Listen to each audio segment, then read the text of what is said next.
What's going on? Welcome back to the MG YouTube channel. I'm Malik, your CEO of Elite Automation, Elite Properties, and an investor in Tesla.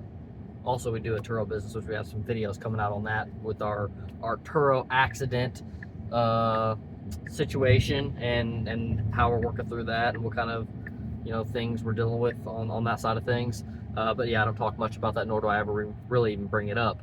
But yeah, I want to talk to you guys today about Tesla and the new FSD version 14, which is coming to public.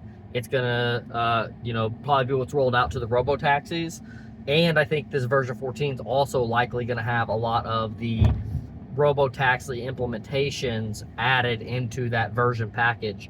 So we're gonna see quite a big update in our version of FSD just because of the robotaxi implementations, because as mentioned by like Elon, that essentially we are 6 months behind robotaxi in implementation. So robotaxi has been getting implementations for the past 6 months, and as individual users of FSD, we are not getting implementations of FSD. We're not getting any new updates. It's been quite some time since we got a new update. And by the way, we're in the Cybertruck in FSD right now, and we're actually going to pick up one of our wrecked vehicles like 6 hours away. So that's part of the stress with the Turo thing. We'll get to that in another video though. But luckily I'm able to like maximize my time and like shoot videos like this while on the road, and kind of manage some other business things remotely as well. So it's not like that big of a loss for us. It's just like more pain in the ass than anything. But yeah, this is gonna be a huge deal. This version 14 it's really going to be very substantial, because this is going to be the version that has the 10x parameters, and this is actually one of my predictions that FSD, whenever they mentioned that they were going to have the new parameters and there's going to be 10x the amount of parameters, that FSD would then become version 14. And I don't even think this is a prediction anymore. I think from my analyzation of how I see like the software versions roll out, that anytime you have something like a parameter change, it has to then become a new variant of FSD and a new major variant. So like if ever they 10x parameters again in the future, or even 5x parameters again in the future, if they do something like that, then it's going to have to become version 15, version 16, because I don't think that they can add parameters without basically rewriting all of FSD, versus like whenever you go from like version like 13.2 to like version 13.3, I think that's just reiterations of the training. We've allowed the data to train longer. Here's an update that corrects some things, right? Or we went in and we did some manual training to help correct for some of the issues that we've seen with FSD. And basically that was the oh shoot, lost my train of thought. Oh, so basically that's how they're going about training and then updating the different software versions. And again, when they have to go to like a 10x parameter, and anytime they're doing these major leaps, they actually have to go back to the drawing board, because the way everything executes, and I explained this in my parameters video, go back, it's I did it like last Saturday or something like that, but I really went deep into like parameters and how parameters basically can have an impact on FSD, and like what kind of impact it has around like edge cases and stuff like that.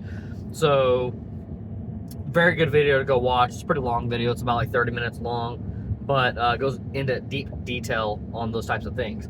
But point being is, like, because of that, and because of the way like whenever you expand the number of parameters, how it changes like the way I'll say the brain works, the way the neural net works.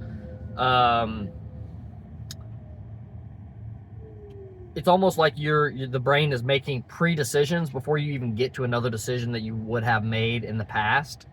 Like let's say for instance, like you're young and you get into fights, okay?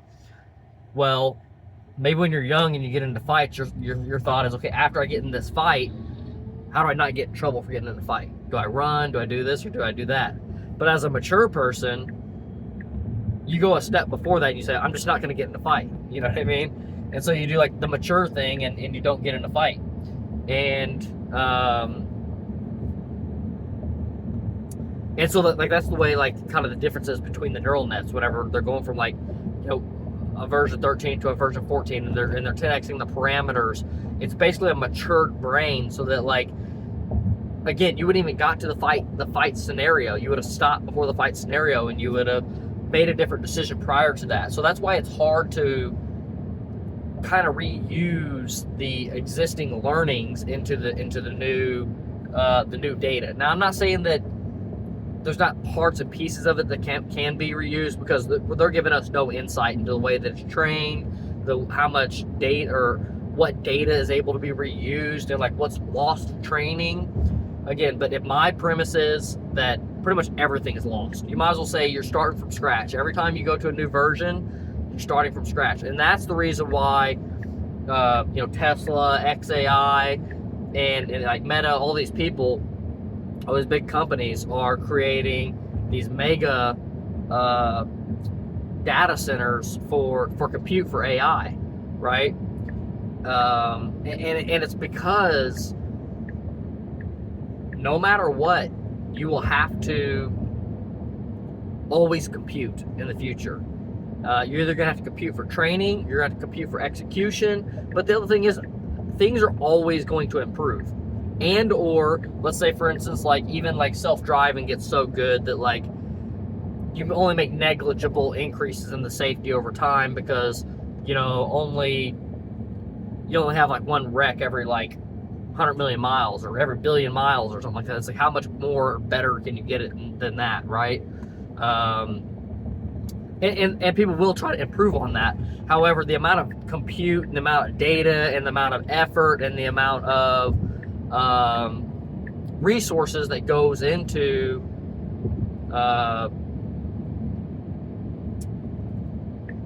amount of data that goes into, or the resources that goes into all that training is not worth like the extra small amount of margin, that you're going to gain from the results of that. Meaning, again, if I said you had like 1 billion, or if you had like a billion miles for every one accident, well, if you get to 1,000,000,001 miles before you get to an accident with all this compute, like it's like, okay, wow, big deal, right? And I'm just using like arbitrary numbers and stuff, and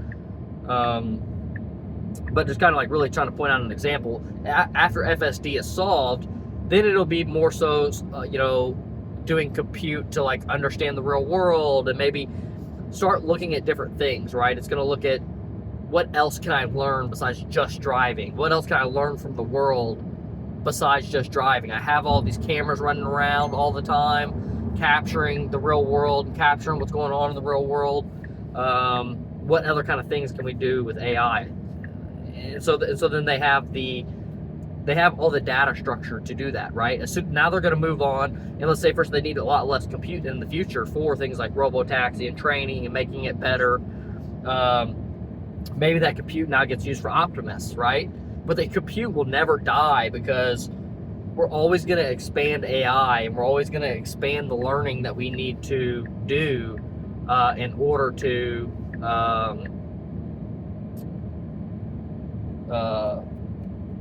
solve new problems, and to have like new agents that we can use. And so that's a little bit of a tangent from like FSD and like the version updates and stuff that we're going to see. That's more kind of like how things are going to end up on the data center side of things. But yeah, it was like a really far tangent. But those things are really what's the important things as far as like really, as far as the investment side of things, like with robotaxi and all that, like building out this compute. For me, it's like, if I had my vote, it's build as much compute as you want to build, spend as much money as you want to spend on compute as you can, because that compute is what's going to result in the future of being able to solve problems quicker, launch new AIs.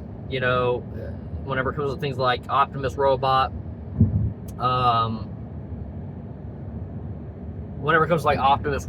like it being able to learn new tasks. So like, since it's so deployable in so many different things. It's not just like self-driving where it's like drive the car and that's all it does. You know, there's going to be like doing laundry, mowing grass. Like there's an endless list of wiping down counters, endless list of things that you could have the robot do. And that's just in